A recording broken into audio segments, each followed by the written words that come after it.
Hollow Knight is an indie game that I've recently played, and I certainly admire it. Hollow Knight takes place in Hollow Nest, and when you first start the game, there's no real objective. You jump down in a random location with only a nail, which is your weapon. After you surpass your first area, you would find yourself ending up in a fading town that goes by the name of Dirtmouth. The game throws you in an open world area with no guidance, just a place to explore. Later on, you meet NPCs that assist you on your journey and give you new abilities that grant you access to new areas. That's what's so amazing about Metroidvanias. Just when you feel like you're lost and don't know where else to go, you find a new path that branches out to new and unique areas to explore.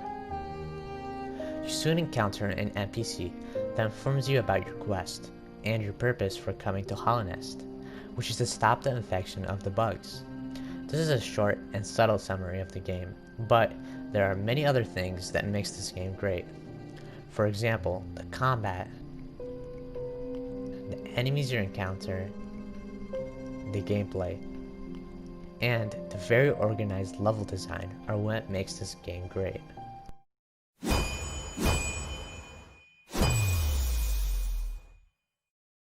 Let's break down the combat. Your main weapon is your nail, which you'll later on upgrade and unlock new abilities with. The combat makes this game so great and changes the way you would tackle an enemy. For example, timing your hits can greatly alter the battle. You can't block, but you can simply dodge the attack and bait out the enemy for you to get a hit.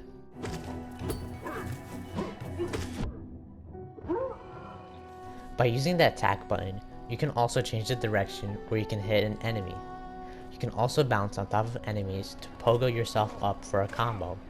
Your nail can also be used for platforming. Using your nail on a surface can bounce you up to perform tight jumps. Another key aspect of the combat is the charms. There are a total of 40 charms in the game and are all very useful. There's no overpowered charm or any weak charms. The way you strategize and combine the charms together can make any charm useful in certain scenarios. Another major part of the combat is the use of your souls. Souls can be collected by striking a foe. Souls will be indicated in your soul gauge, which is shown on the top left of your screen. Souls can be used to focus or heal your character. Souls can also be used to cast spells, which allow you to attack enemies from a distance. Throughout the game, you would be unlocking and learning new abilities from various NPCs and quests. Your first spell you unlock is the Vengeful Spirit, which you acquire from the Snail Shaman. Once you unlock this ability, you are forced to traverse your way through a prison. Unlocking the Vengeful Spirit allows you to go to many different places. The new abilities you learn allow you to fight off enemies easier with more damage and range. Let's go back and talk about the focusing mechanic. While you're in a fight, there might be some opportunities for you to heal, but for that to happen, you must strike the enemy to fill up your souls, which makes you become more offensive than being really passive. This idea lets you play the game the way it's intended, by forcing you to make a move to progress your way through the battle. When killing an enemy, you gain a currency called Geo. Geos can be used to buy charms and new items, but I'll go more in depth about this later.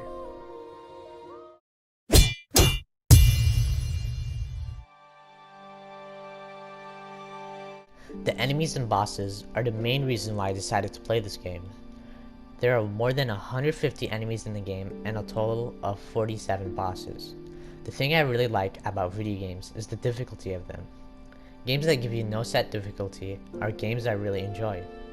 Games like Dark Souls, Celeste, and Cuphead are all games that don't have a difficulty, and are games loved by a huge community.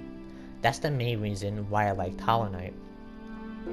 This game is by far the most difficult game that I've ever played, but most of the bosses are optional. You are only required to take down the 5 out of the total 47 bosses to defeat the game. When you first encounter the first boss, that satisfying introduction is what makes the boss fight intense and welcoming. And when you get that final blow on the boss, it feels so rewarding and satisfying. and after defeating a boss, you're rewarded with geos, a new item, or a new location to discover. Another thing I really want to talk about is the attention to detail the developers have put into this game. When a bug dies in real life, it curls up into a ball. A similar thing happens when you kill a bug in the game. After you venture your way through Green Path, you find an NPC named the Hunter, which hands you a journal for you to take notes on all the enemies that you've encountered. The Hunter's journal is also used to learn more about the lore and to find the weaknesses of the enemies. One of my favorite boss fights is the Mantis Lords. The intense action and back-to-back precise dodging is what makes this battle good. The lore behind this boss fight makes it worthy, and the curiosity of finding out what axes you would gain from defeating them. Everything leading up to your journey from the Mantis village leads to this boss fight. Oh, also, another thing I really like to mention is the Hidden Dreams DLC. After defeating a boss, you'd find their corpse on the ground, and using your Dream Nail ability can lead you to a whole new area where you can fight that same boss with a twist. And the last thing I'm going to talk about the enemies and bosses is the Trial of Fools and the Pantheon of Hollownest. Both of these are boss and enemy rush battles where you take down an overwhelming number of enemies in quick succession, and those are what makes it so fun and intense.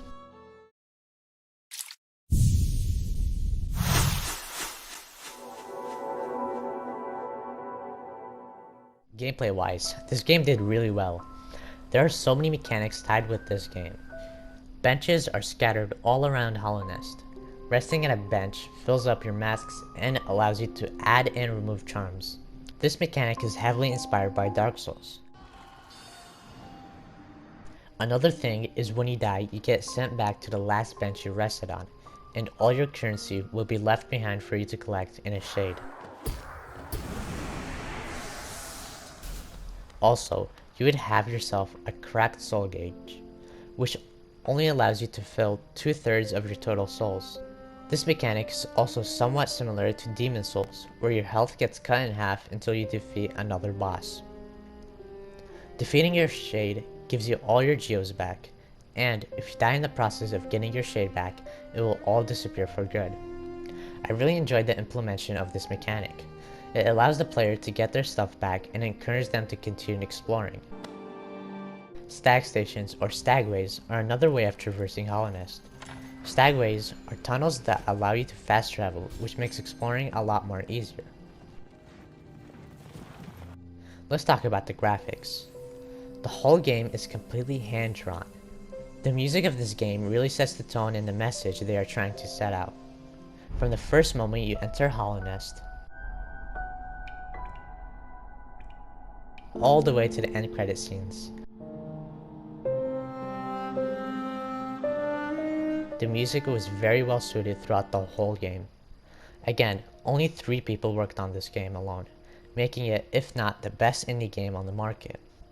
With PlayStation Plus, Hollow Knight Voidheart Edition comes in for free included with 4 DLCs, and if you don't have PS Plus, this game only costs $14.99 with a total of 61 hours of gameplay.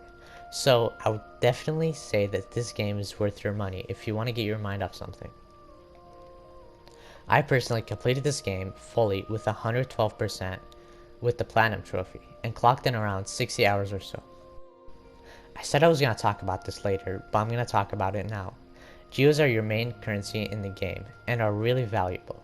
To obtain Geo, you must simply defeat an enemy or boss.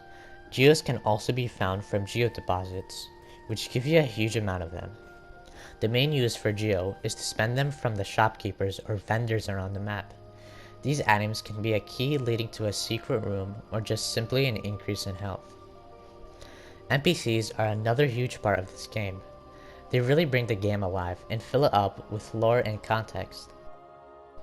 As you traverse Hollownest, you would find so many diverse NPCs to talk to, with backstories about them and what they have gone through. The interaction with the characters is very unlimited, and there's so much dialogue that comes along with them. One of my most favorite NPCs is Zoe. When you first meet Zoe, you can choose to save him or leave him to die. And after saving Zoe and progressing on with his questline, you find out that he's a total fraud.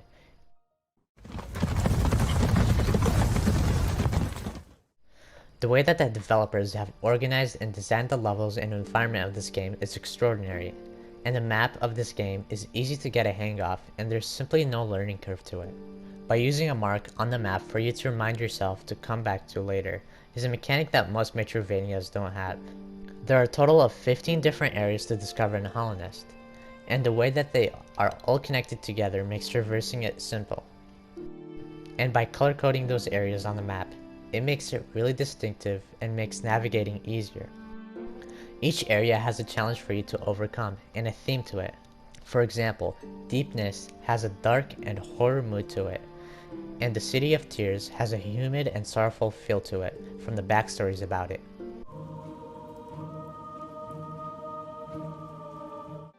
There are also gameplay differences in each area, from the tight dodges of the laser beams in Crystal Path to the platforming your way up in the Dark Abyss. And in each area of the map, there are different enemies you might encounter, for example the jellyfish in Fog Canyon and the eerie and mysterious creatures in Deepness, which what makes every zone on the map different from each other. There was an area in the game that I really had a lot of fun in. The White Palace was a really fun part of the game. Even though it's really frustrating, I really enjoyed the tough and difficult platforming the game has put out for us. There are also many secrets to uncover in the game location-wise, and the good feeling of discovering a new secret passage with a nice sound effect makes it very satisfying. With a similar tone of solving a puzzle in Zelda,